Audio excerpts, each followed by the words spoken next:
This is a Hyundai 2019 Accent, and today I'm going to show you how to change the oil. First step is to get the car up on a ramp so you have adequate clearance underneath to get to the drain plug and the oil filter. And also set the handbrake. This car is still under some warranty, so I'm going to be using top-of-the-line oil. The owner's manual does say to use Quaker State, and it also says 5W20, and I'm going to be using premium Fram oil filters. They say on the side, ultra synthetic. Have the following items with you when you go under the car. You want to be wearing rubber gloves. You're going to need a 17mm socket for removing the drain plug, an oil filter wrench, and in case that doesn't work, bring a rubber strap, and bring a drain pan. And also bring some paper towels to absorb whatever spills. Underneath the car is very easy to work on. So we have this kind of unusual drain pan here.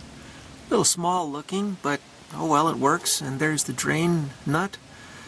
Pull that out and the oil will come out. And right over here is the oil filter. Very easy to get to. From underneath, it's just a perfect car to work on. Okay, so I've got my drain pan in place, and I'm going to loosen off the drain pan nut and get the oil out. I don't need the extender, so I've taken it off. Oh. There we go, it's loose. Put the drain pan back in place and remove the nut. And there it goes.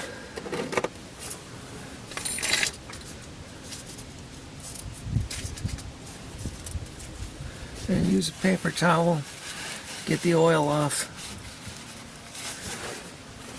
And I'm just going to change the compression washer with a new one so it won't leak. And while it's dripping, I'm going to go up top and I'm going to unscrew the oil fill filter to release the pressure so it'll let the oil flow a little faster. Now, while that's draining, I'm going to remove the oil filter, which is right up here. And I'm going to attempt to use this thing. Sometimes they work, and sometimes they don't, depending on the shape of the engine.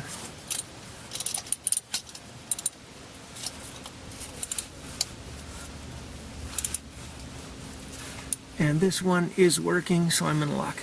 I've got it loose, and now I'll get the oil filter down.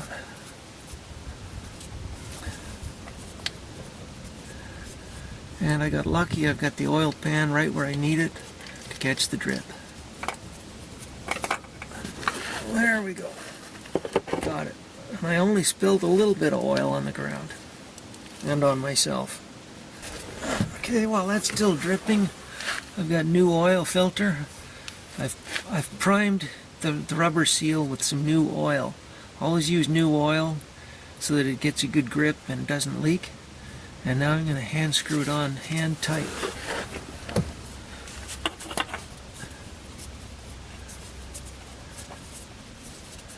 It's always tough getting an oily oil filter on hand tight. And there we go. Sometimes they can be a little finicky, and it's on. And do it up hand tight, so get it as tight as you can with your hand.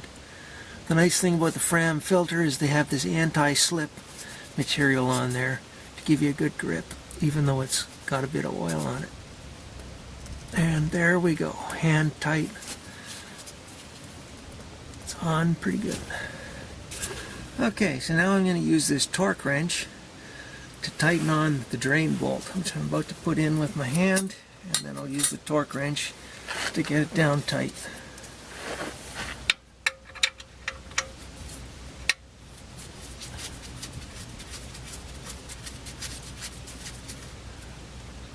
And it's supposed to go to 30 foot-pounds.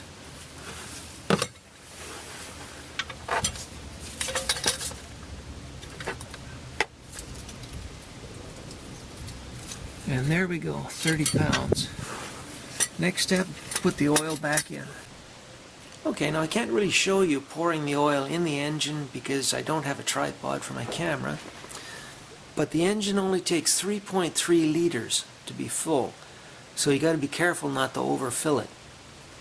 So this is at the 5-liter mark right here, so I'm going to put in 2.5 liters, and then I'm going to take the car off the ramp, and then I'm going to top it up. And be sure to use an oil filter, or an oil funnel like this one, because if you don't use a funnel, you'll spill oil everywhere. The oil fill is right here on top of the engine. Just open it up, put in the funnel, and start filling. There, I've put the oil in. Now I just have to wipe up the spillage. There's always going to be a few drops spilled no matter how careful you are. And then I'm going to back the car down onto the street and top it up to the full 3.3 liters that it's supposed to have. Okay, so we've got it on flat ground, and I have somebody to film for me. And 2.5 liters of oil will take it just above the empty mark. So I'm going to top it off to bring it up closer to the top and get the 3.3 that it's supposed to have. Alright, now to check the oil. And we're right at the full. So we've got it exactly where we want it. Now we will start the engine one more time and let it run for a couple of seconds just to make sure we have it right, and we'll check it again. And that's pretty well it for this video.